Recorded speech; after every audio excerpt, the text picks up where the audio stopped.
Forgot to turn that graphic off for the coming soon. Welcome, everybody. This is Project Geospatial, another episode of Late Night Geo, Friday night, 9 o'clock. I'm Adam Simmons, your host for tonight, and we have a number of special guests. One of our returning co-hosts, Courtney Miller, as well as a couple new faces to the group. So for those of you who know, Late Night Geo is where we bring on different guests and talk about geospatial trends and news and just talk about the general opinion about what all this means and get everybody's take on it. So with that said, let's go around the table, get to know everybody, then we'll just start the discussions for the night. So, well, Courtney, you want to just do another introduction for yourself starting off? Yeah, my name is Courtney Miller. I'm a senior consultant with Vector Communications. I work a lot with organizations in St. Louis that promote the geospatial industry in the St. Louis region, and just enjoy talking about geospatial topics and enjoy hanging out on Late Night Geo. How about you, Stephanie? Hey, my name's Steph.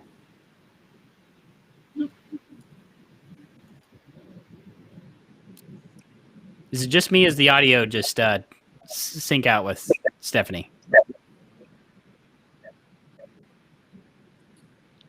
Yeah, I can't hear. We seem to be having some technical issues. We'll come back to you for a second. Zach, how about yourself? Hey, how you doing? I'm Zach. I'm Courtney, who is up here. I'm her brother. I'm mostly here as a visual aid in case you're wondering what Courtney looks like as a man. So you're welcome, Internet, first of all. But no, in terms of, I don't have a whole lot of geospatial awareness or really background. I think I lived next door to a guy who worked at the National Geospace Agency. But no, I work in IT and I work with data, SQL databases. So I got some kind of data analysis, a little bit in my background. However, I don't really do the big data kind of sciencey stuff that's probably really popular here. But that's me. Well, I think we're all over the place. I think Stephanie's going to step away. We'll get an introduction from her when she comes back. So I'm going to bring up some topics, and we're just going to get right into it. So stand by. And actually, I'm going to hide her screen while we get into it as well. So stand just up. I guess she's going to come back in. Okay, here we go. I'm going to share the screen here. The first thing I'm going to bring up is actually what your topic, Courtney. So you want to talk about this real quick? Yeah, I think, honestly, I just thought this was pretty cool. This is from Reddit, from Data is Beautiful. It's an opportunity to kind of see, for people who want to try to look at scale, what the different planets are at scale. You can actually, it'll overlay a map of the United States, and you can kind of play with the size of what that would be according to different planets within the solar system and different moons within the solar system. So I thought that was pretty cool. What a really interesting way, especially for kids or anyone who really has no concept of just the extent of the size of the planets' moons. It's kind of like just a fun little data project that's available on Reddit. So I think, to me, figuring out how things are relative to each other is really the key to understanding. And to me, this is simple and easy, and you can choose between different countries. You can look at, obviously, as you can show there. So it's universal, and it's just, I don't know, it's cool. I think that it would be a great tool for age groups in elementary, just kind of look to see like right there, that's kind of insane. When you think of the sun and how really enormous it is, I think people, it's a great way to kind of visualize it. Absolutely. No, that's a great little educational tool. And where did you find this? It is from Data is Beautiful on Reddit. So do you commonly check out that Reddit thread? I do. I think that the GIS and maps, map porn and Data is Beautiful subreddits are all really great about, it's almost like a hyper competitive environment for people who take data sets and figure out how to make even, more beautiful ways to represent data. And to me, that's, as a communications person, that's one of the best ways to try to help the layperson understand issues that they otherwise can't understand through words. And and makes it accessible to everybody. So I regularly check it out, and that one just stood out to me because it's so easy to play with, and just the cool factor is really right there. Awesome. Have you seen educational stuff like that before, Zach? Just trying to pass it around. What do you think? A little bit. I have browsed Data is Beautiful and the Internet is Beautiful and read it before, but I think it's a pretty cool tool, and it makes them for some pretty good kind of like trivia questions, right? Like how many Italys would fit in Pluto and stuff like that. But the size and scale I think are really interesting. I saw a map recently on Reddit that managed to fit. I think they're trying to illustrate just how big the continent of Africa was, and you can pretty much fit the rest of the entire world if you chopped it all up onto Africa, just in terms of land mass. So that was pretty interesting. Oh yeah, and then the projections matter, right? Oftentimes I see a lot of comparisons of people trying to put the realism back into how big the continents are in reality. As much as trying to view it on a flat map, I always just go back to the globe. Seeing it from a globe perspective is really the only way to go, in my opinion, to get the realism behind what the world really looks like and how big the continents are and how big land masses are compared to each other. Nothing like looking at the traditional, regular Mercator map and seeing how big you think Greenland's massive. Well, it's really not as big as it looks. Things like that. So then seeing the true size of Africa or South America, but then you realize countries like Russia is as massive as it appears to be. So yeah, it's interesting, I guess, how the distortions on those projections like that kind of feed into our like biases and things like that. When you think of like a country being like Greenland being much larger than it actually is, and that can probably skew your viewpoint on geography a little bit. Oh, absolutely. And it's funny you mentioned Greenland, because in Iceland, not too far away, there is a volcano going off as we speak. And there's been some interesting map visualizations just off of that alone. So let's have another look at the screen share here. I saw this posted the other day. This is a really cool visualization. So what happened was a couple scientists took some drones up there, and they, using the imagery off the drones, they actually flew a few drones similar to like the DJI drones you would get at like Best Buy or something like that, and flew the drones right over the volcano. And the imagery from the drones was used to make this 3-dimensional map that you can use and rotate. So really awesome there.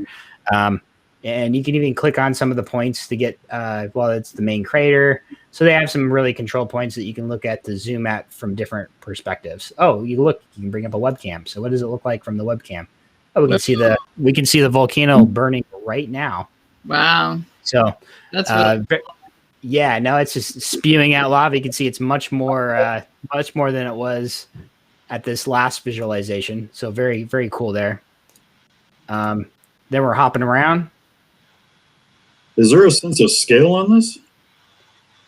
This one, no, I don't think there is. Now, if I were to export it on a map, which I'd have to see if I could.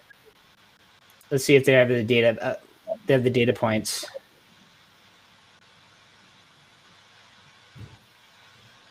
It measures 500 meters by 690 meters, so that's probably the entire square section of the visualization up here. Now, what I would probably do if I really want to get a sense of scale, I'd probably go to, Google Maps, Google Earth, or something, and use the mensuration tool on there to get a true sense of how big this particular spot is. It wouldn't be too hard. Oh, we have Stephanie back, so stand by. Let me bring her back. Let's do a quick audio check on Stephanie. How's it going? Stephanie, can you hear us? Hey, how's it going? Can you hear me good? Yes. How about we give this chance to introduce yourself finally?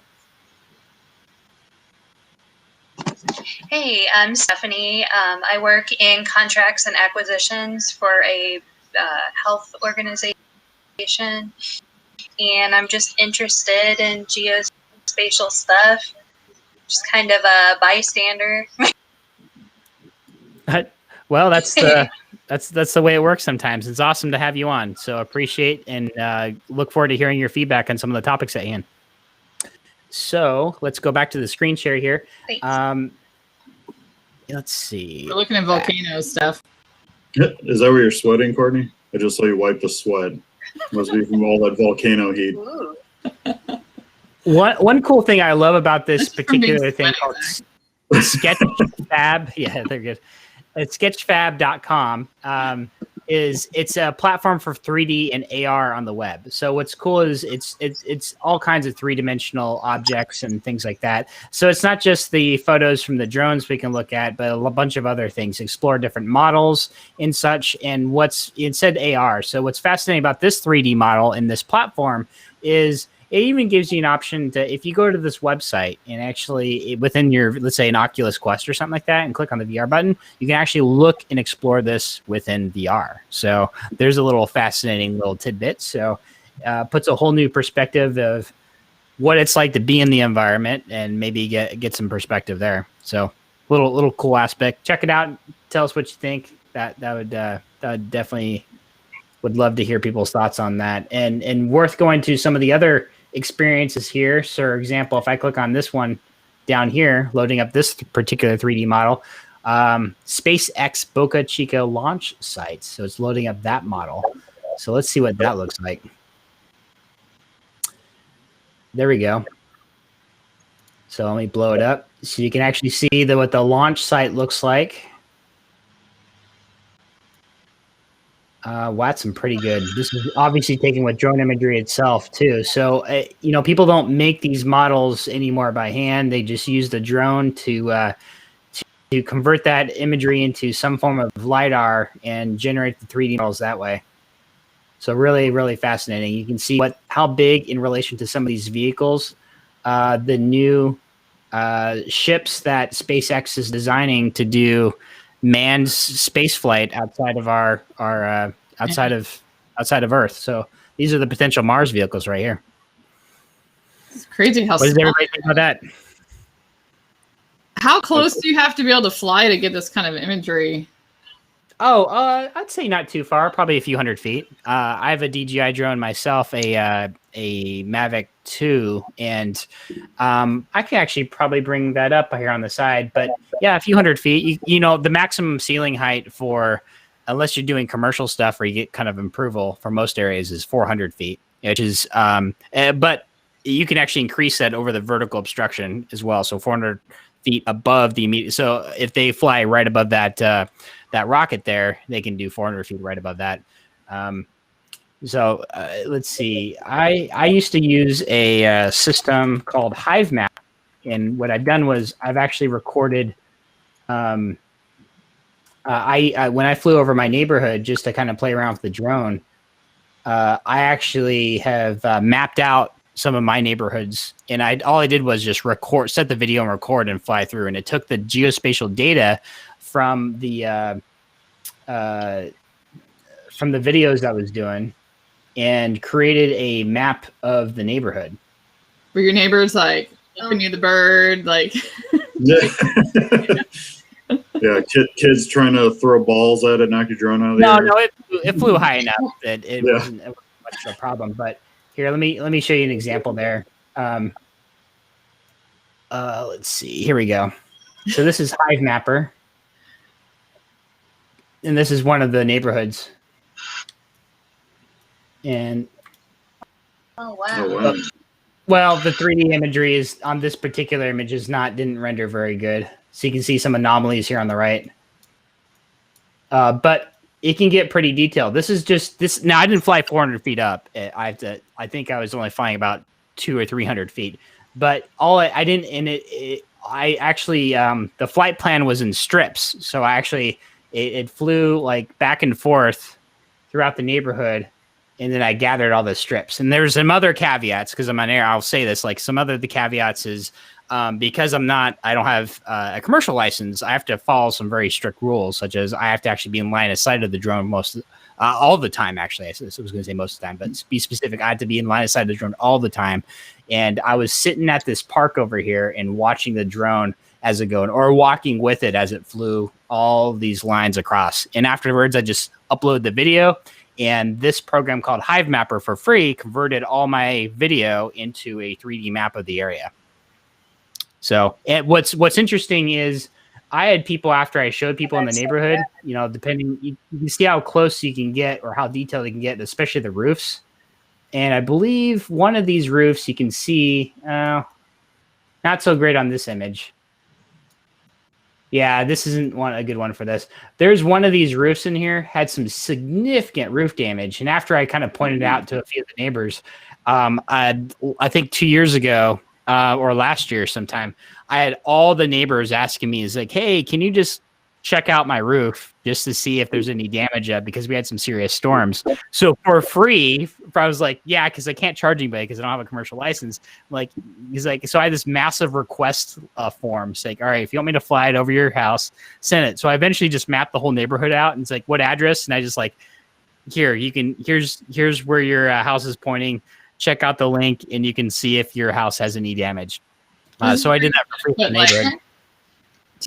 This is where it's like, would you like to add some Starbucks dollars?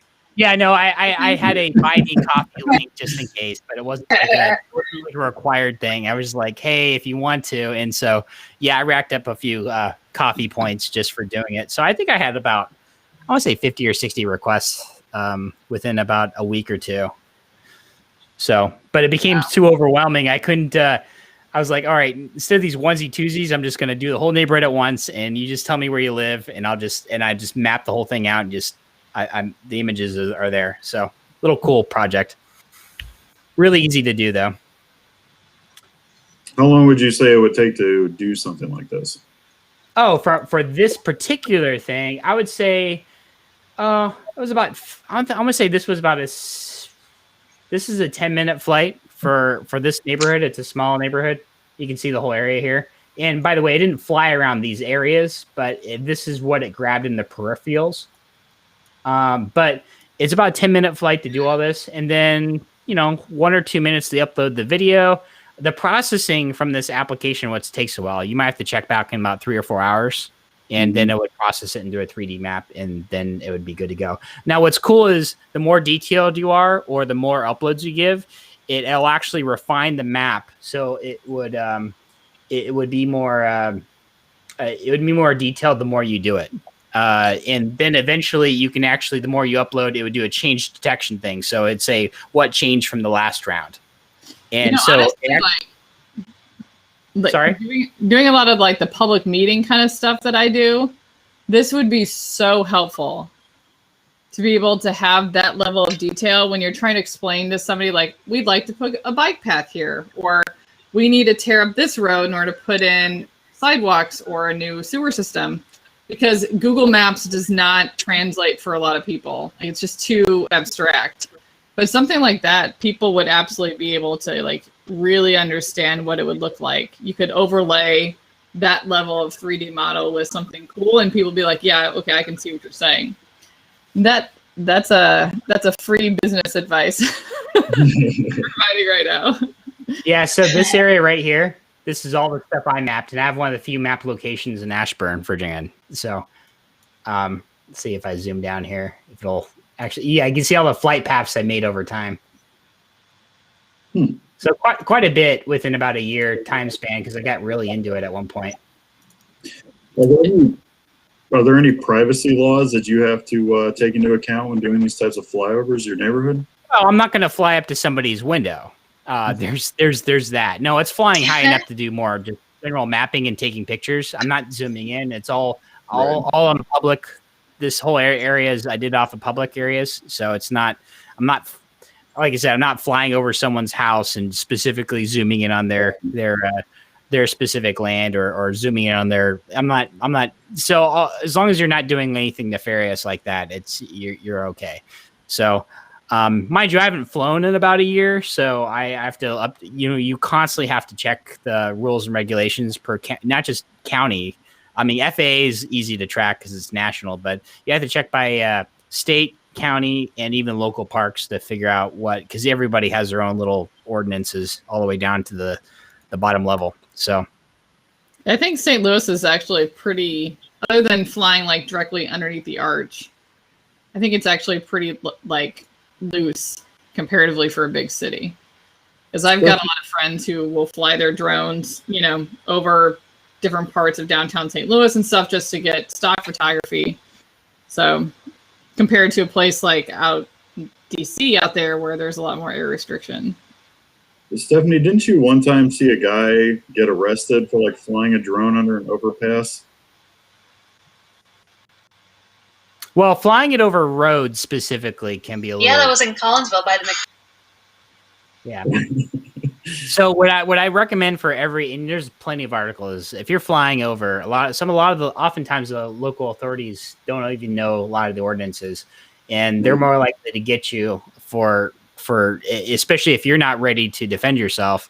So what I also encourage, have all your documentation, have your FAA license ready, your certification ready, and have all the documentation saying where you're flying is okay to fly. So you have something to reference and back it up. So if you're flying in a park that says it's okay to fly there, if the county says it's okay to fly there, and the state says it's okay to fly there, have the documentation. You always want to have that backup. And because it's too easy to get busted as even just a hobbyist drone operator, especially because they're everywhere and there's a stigma behind them. Or you just run like heck. Yeah. When you said self-defense, I thought maybe you meant a stun gun or something at first. I think Steph is on a lag, guys, so she can't pipe in because she's at a lag. Not sure what we can do about that, but yeah, if you're both running off the same internet connection, right? Yeah, we would be sharing it. Do you want to just like cozy? There you go. Just scoot on in. I got room. All right, I'm gonna cozy on in. I'm gonna drop off of here and then come in there with him, and we'll be like podcast. That works. All right. See you on the flip side. What would be, if I wanted to go out and what are the typical startup costs for the software and for the drone, and anything necessary, permits, anything like that? Oh, well, first of all, so if we're talking as a hobbyist, you want to pick out what do you want to do with it? If it's just using photography and imagery and doing video, it becomes actually you can narrow down your choices that way. How far do you want to fly out? How do you want to do the filming? How fast do you need to do? A lot of the business ones, you actually could see them doing like ads for cars as the drones are chasing the cars and doing these fancy ads where the cars are being shot from a distance. Right, yeah. All circling around it. Yeah. Those drones have to go, 40, 50, 60 miles an hour and hover over it. So, but those are expensive drones too. And they have to have some pretty nice professional cameras on board and be able to carry the weight of those cameras. And so those looking at, between $5,000 and $15,000 for those drones. Now, a general hobbyist like the DJI Mavic, that was about, when I got it, it was around $1,200. So not that bad, but they're much cheaper now. You can easily get get a good drone for about $600, and be pretty decent. It comes down to battery life too. A lot of the smaller drones or cheaper drones, it's not they don't have bad cameras, not they don't have bad video. It's the battery life can only last sometimes between 15 and 20 minutes. And some of the DJI Mavic, I can get that thing up to 25, 30 minutes. And it really makes a difference between how long you're in the air and what you can really do with it. Or, can you complete a full mapping mission of the area you're in?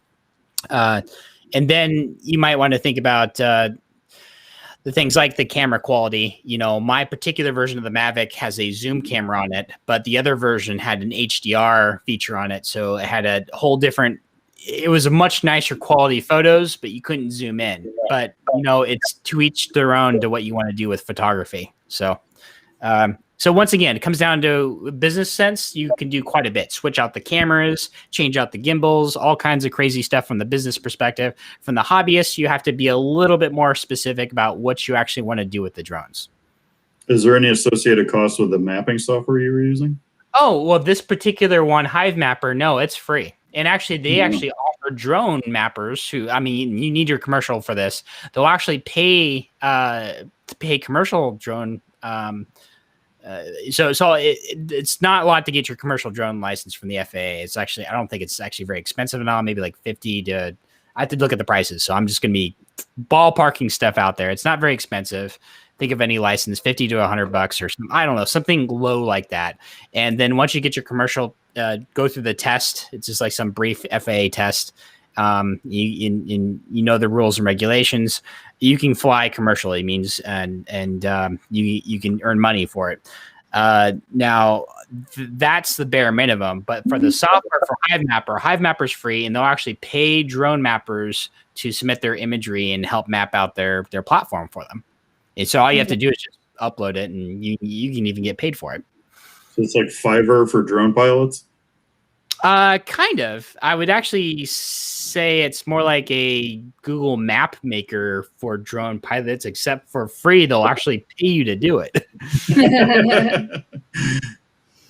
Cool.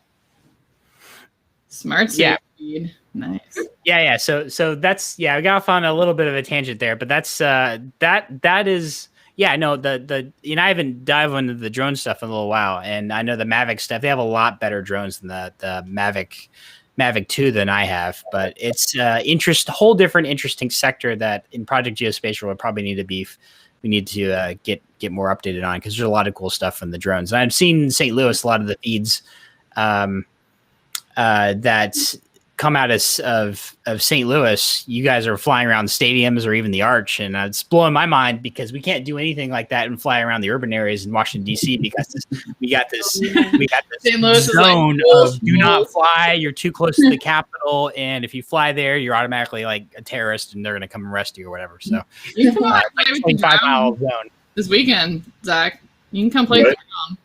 We've got one. You can play with it. Oh, I think don't you have a few of them? I think you have like a mini one and a larger one. I have one that is like a Star Wars one that I crash into like the fridge. Okay, so that does not count. I'm talking about like the DG Mavic one. That's the one that flies around. Yeah. Gotcha. The Star Wars one is adorable, but it is not ready for prime time. Yeah. You can even do stuff like customize the blades. From a lot of people do customized blades from the 3D printers to make the drones quieter, because they are kind of loud. Not a bad thing. I like keeping. That's for being extra sneaky. Yeah, right. You got to keep track of it. And I like the noise so I can figure out where it is in the sky, because you might like lose track of it in the bright sky. But on the other hand, if you're trying to make it less noisy, and because there's a lot of people that, even though you're flying legally, they get really paranoid about it. It's like, oh, what are you doing with the drone? Who are you spying on? I'm like, I'm not spying, mate. Having fun, like, taking some nice pictures.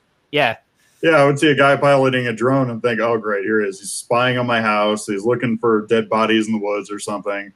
That is a very St. Louis thing to say, by the way, Zach. Right. What, dead bodies in the woods? Everywhere is dead bodies in the woods. What are you kidding? Right? Yeah. Next time, I give you an idea.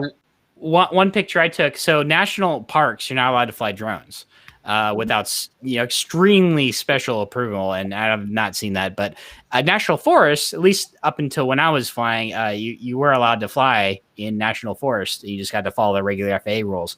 And one of the things I got to do was check out on a road trip. It was Mount Shasta. And this is one of my favorite photos of Mount Shasta out in California. Wow.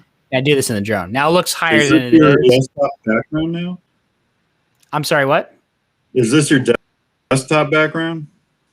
It is on my computer. Yes. Okay. My laptop it is. Not my home computer. Oh, okay. Yeah, no, I do have this as my my laptop desktop. I'm pretty proud of this one. It's pretty nice. Yeah, you should be. It looks really good. Yeah, it's majorly gorgeous.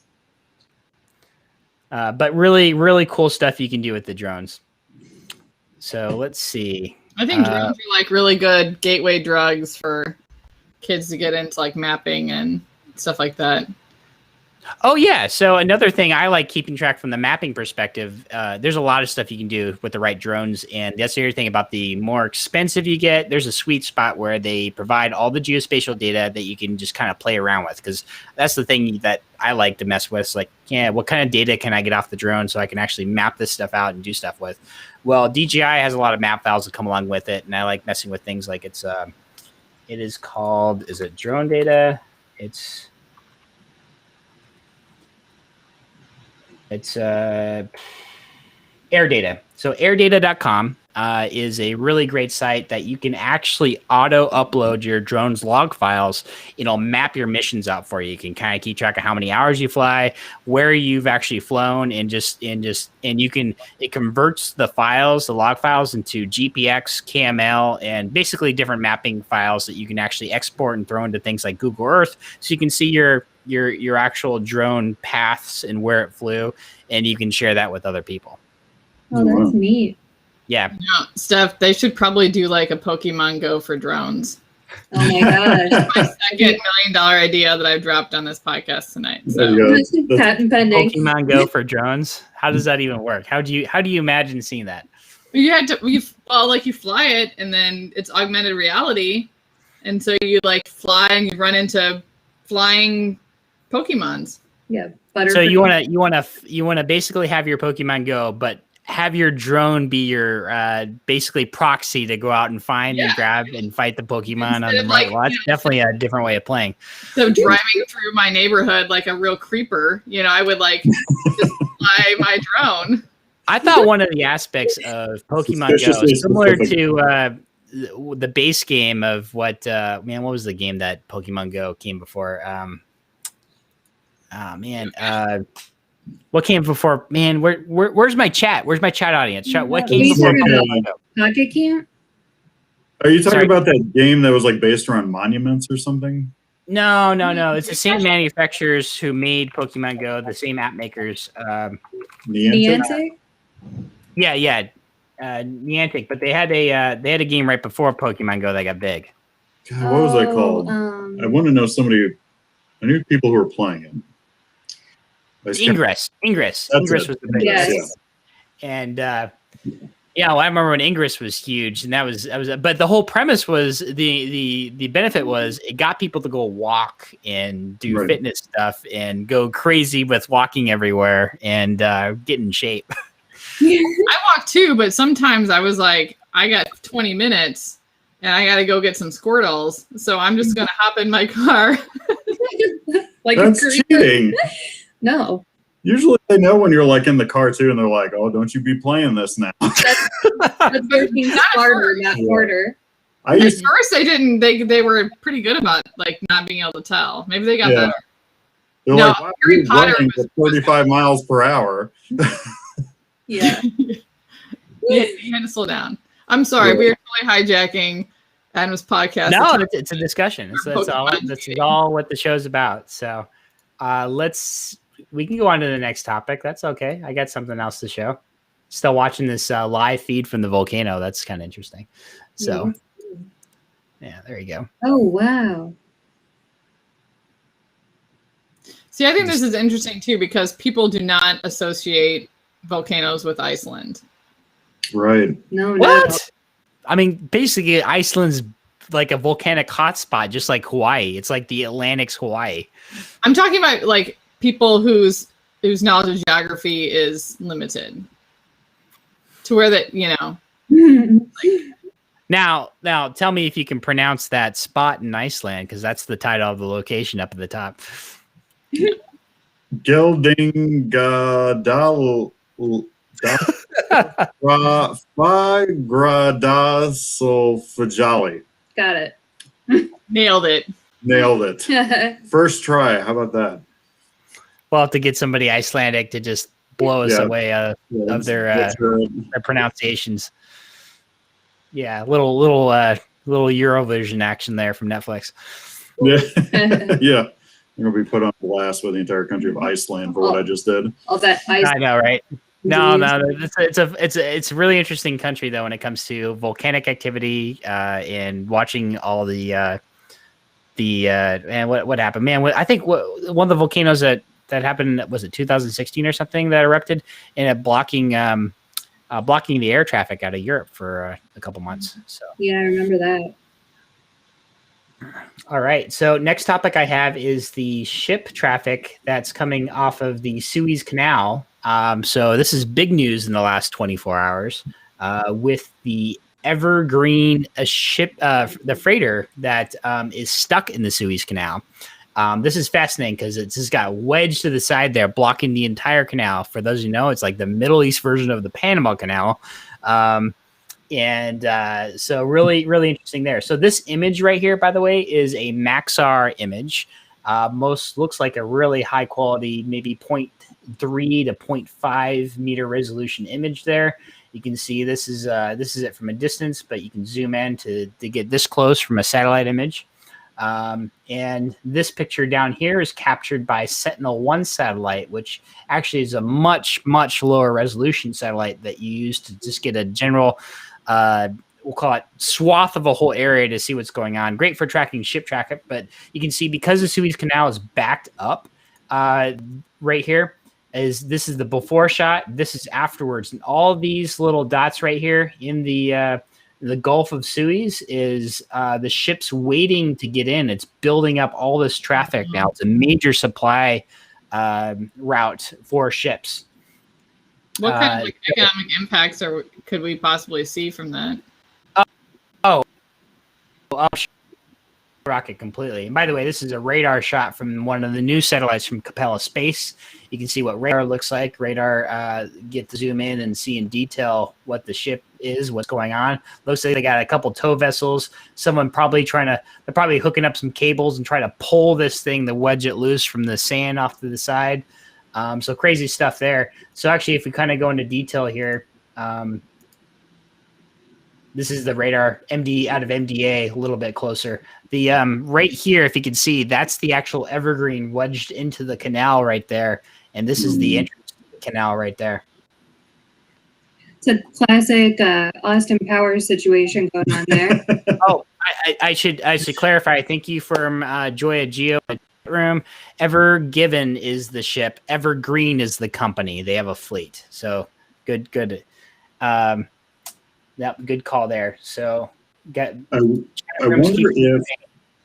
wonder if with the amount of blockage that's happening, that if they don't get this unstuck, if the kind of throughput would be permanently hampered, or would they have to double up after ship? This, we'll go to the big Google map and I'll show you where all the other canals are and where the ship traffic comes. But this is a huge throughway. It takes 13 days to go through the Suez Canal area. At least that's what the article in the last article said. So it's still a long trip to go through there, all through the canal, but it also shortcuts going around Africa or around the entire, the opposite side of the world, crazy stuff like that. So here's a shot from Airbus's, I believe this one's from Pleiades, the Pleiades satellite. And this is probably a 0.5 meter shot. Notice that it's shot at an angle, so pretty impressive there. This one's from Black Sky, one of their newer satellites, the Global 7. This looks more like I would say a 1 to 2 meter resolution satellite. So you're not going to get any closer than that. All the satellite platforms are taking advantage of this event, trying to get their shots into saying, hey, look, we captured this amazing thing and using it for PR for their satellites. Now, what's interesting, you get like one of the single event examples of comparing all their imagery and seeing how good it really is, as each of them are trying to use their best satellite shots to get a picture of the event. This is Planet. Now, Planet's not designed to get some really close-up shots, but on the other hand, actually, it doesn't actually say this is Planet. Oh, actually, this is probably Planet, though, I can tell you, because it only shows a couple options here. And this is probably, well, actually, I don't know if this is Planet or this Planet. I'll have to look that up. I don't want to make a mistake and say that someone has the wrong image there.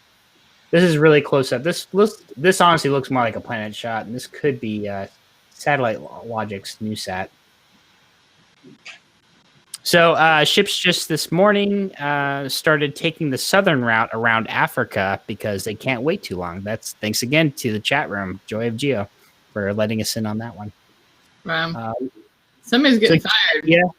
This is the flow of the Suez Canal. I love this Twitter post here. This is an example of AIS traffic. So AIS monitors ship traffic from satellites. The signals coming off of the ships themselves. You can see the video here of the Ever Given container wedged horizontally. And at some point, yep, now everybody's probably going to go, oh, there it is. There's the Ever Given. Now it's stopped. Everybody's like, crap, we can't go through anymore. Oh, no. So the video just started all over. So it's kind of it's a GIF. I wonder if Tom Hanks is going to play the lead in the biopic about the Ever Given. Why not? Well, it depends though, like what happens, you know. Right. It might be something better where they put like David Spader or something, you know. David Spade. Really? Like Spade or Spader? 'Cause where's the difference between those two? okay, yeah. We're talking like because one of them played Not in Spader. Stargate and a few other shows, and the other one just No, kind of David is Spade. the complete comedy side, right? Yeah. Honestly, I don't think I could see James Spader in that role either. So let's see, Suez Canal.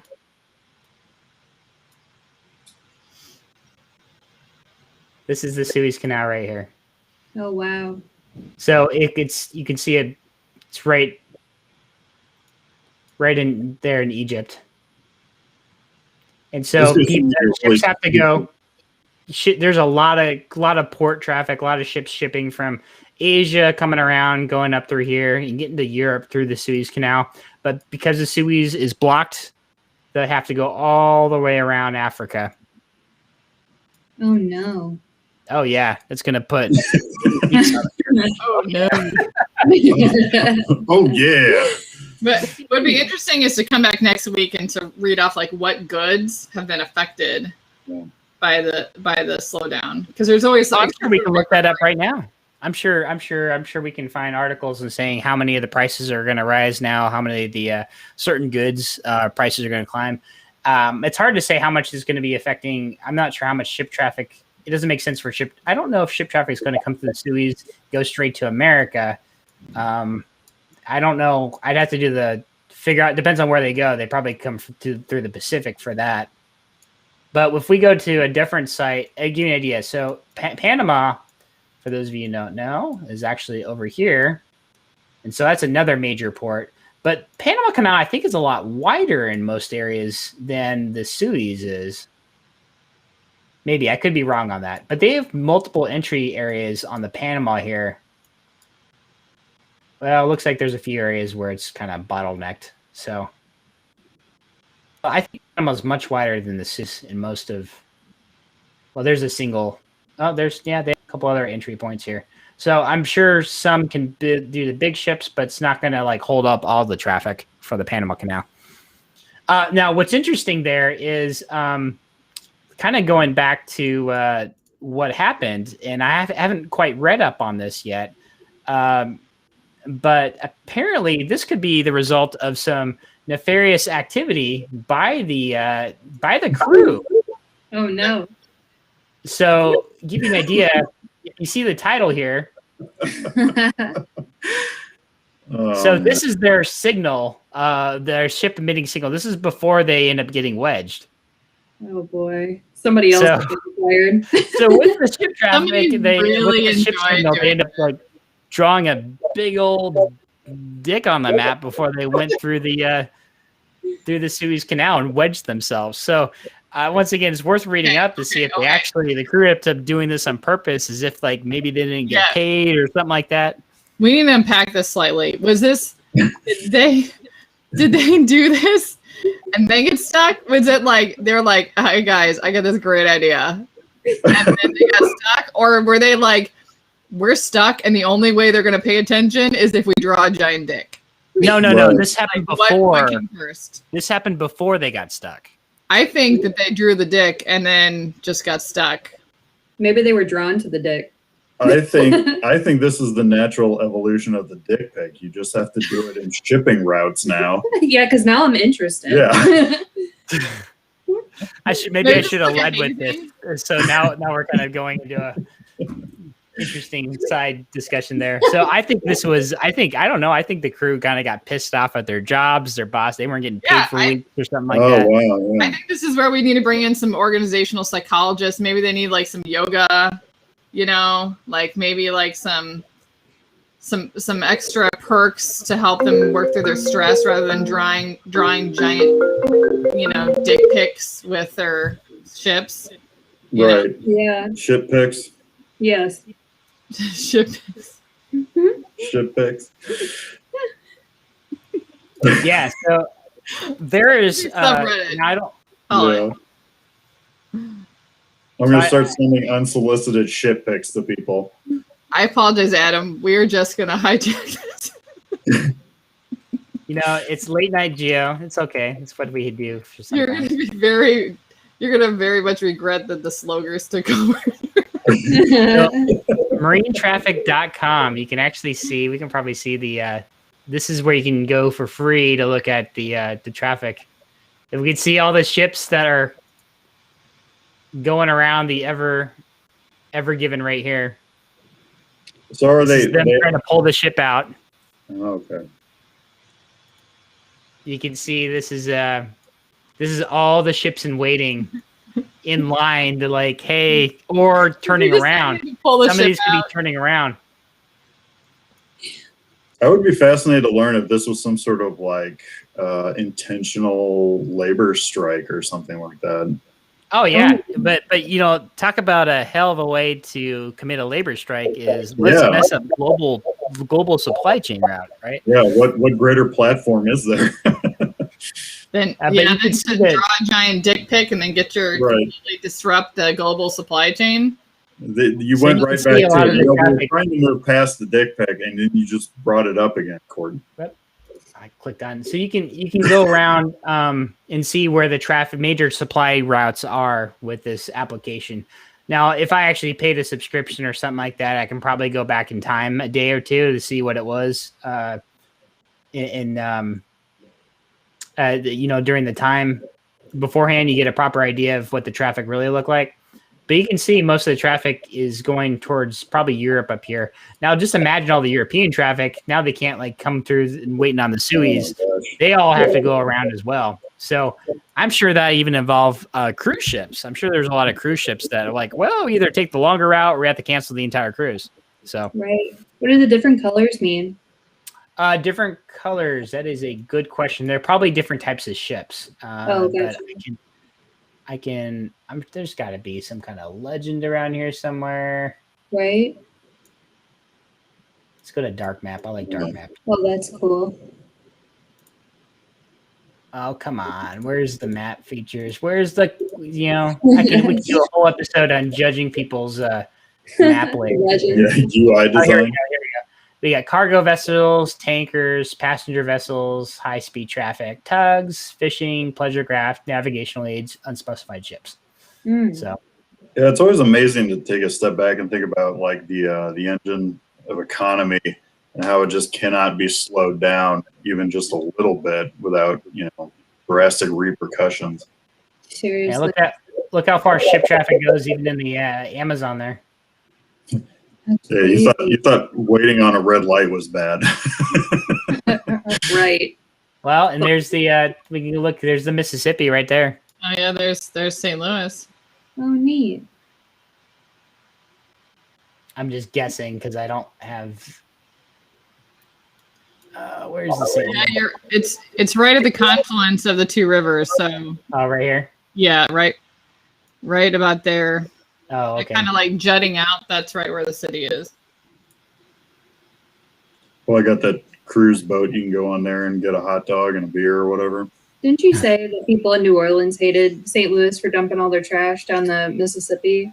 Yes, people. When I went to New Orleans, a lot of them complained that the St. Louis and everyone really just dumps everything into the river, and then they get the brunt of it.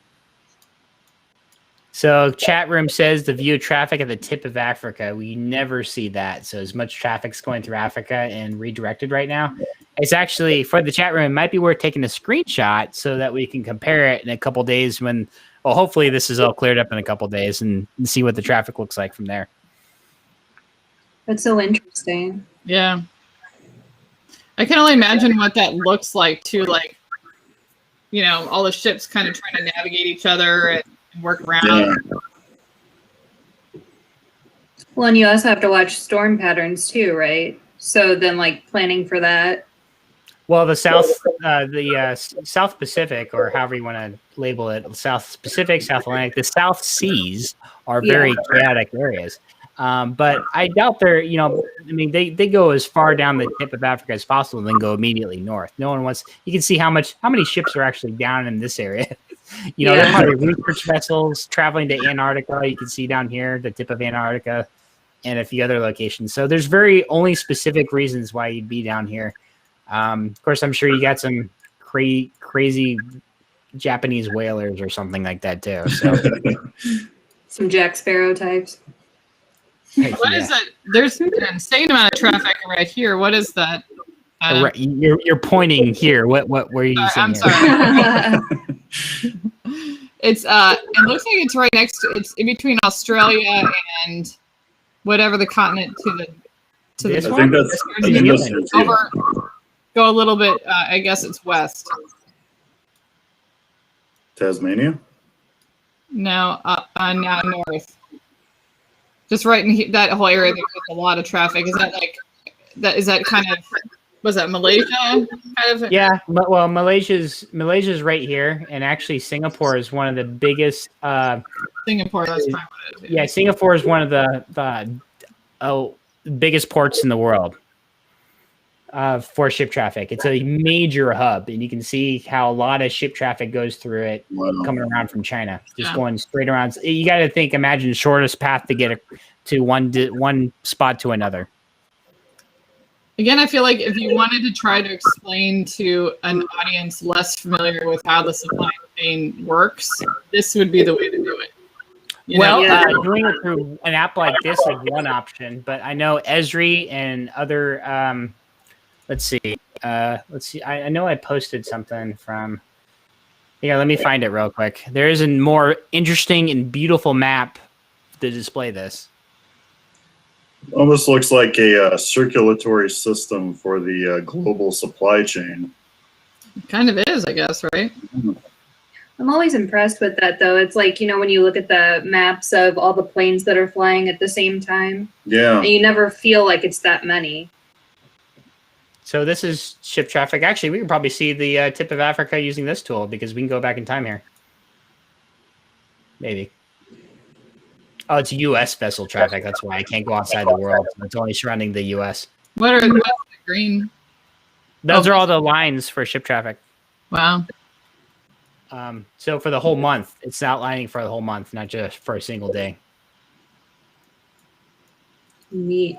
But this is just a different way of visualizing the data using ArcGIS Online and their Living Atlas application. So you can see this is Baltimore right here. This is New York. Major hub here. Then they start splitting off and going their different directions. Nova Scotia up getting close to, well, not Nova Scotia, Nantucket. Nova Scotia's right here.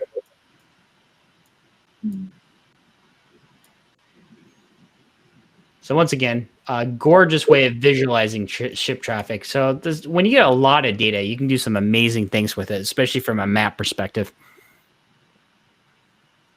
Yeah, that's super. And it looks like you can click on the different ones to see fishing, military, passenger.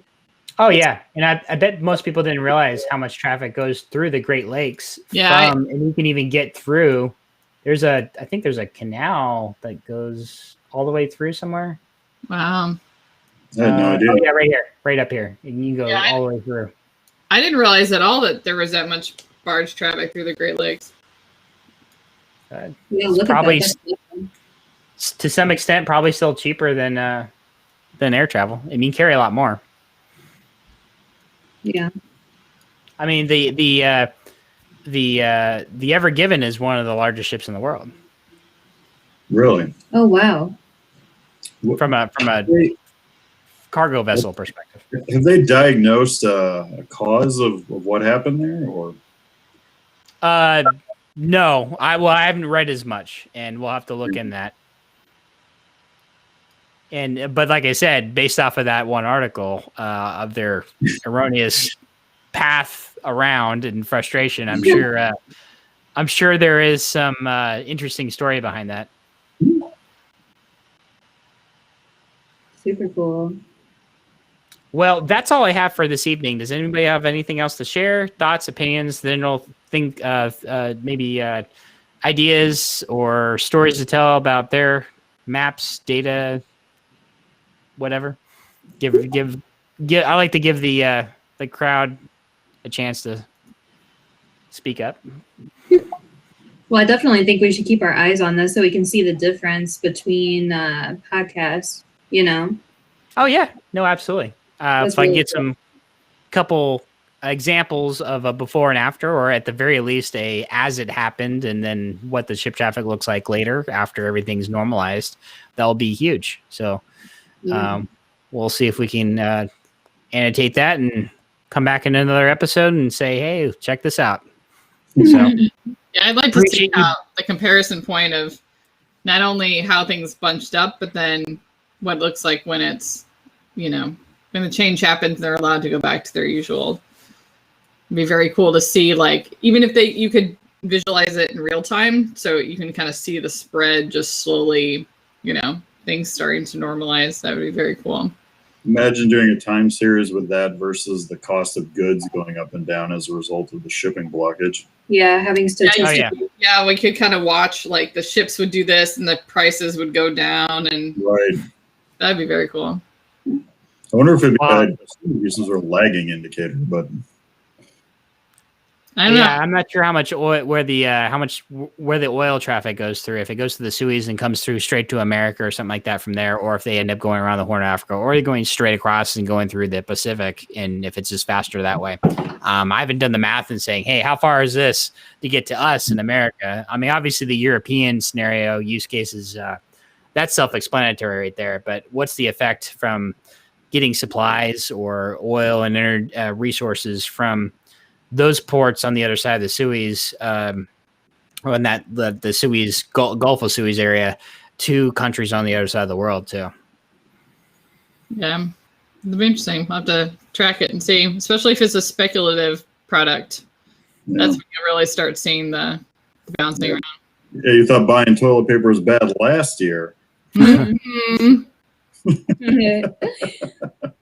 Yeah, I haven't figured out where the toilet paper manufacturers get their paper from and their wood. I don't know if that's a local thing or what. So Canada, Locally sourced we all toilet just paper. get it from Canadian Forest or something like that, or what? Are they making toilet paper out of hemp these days?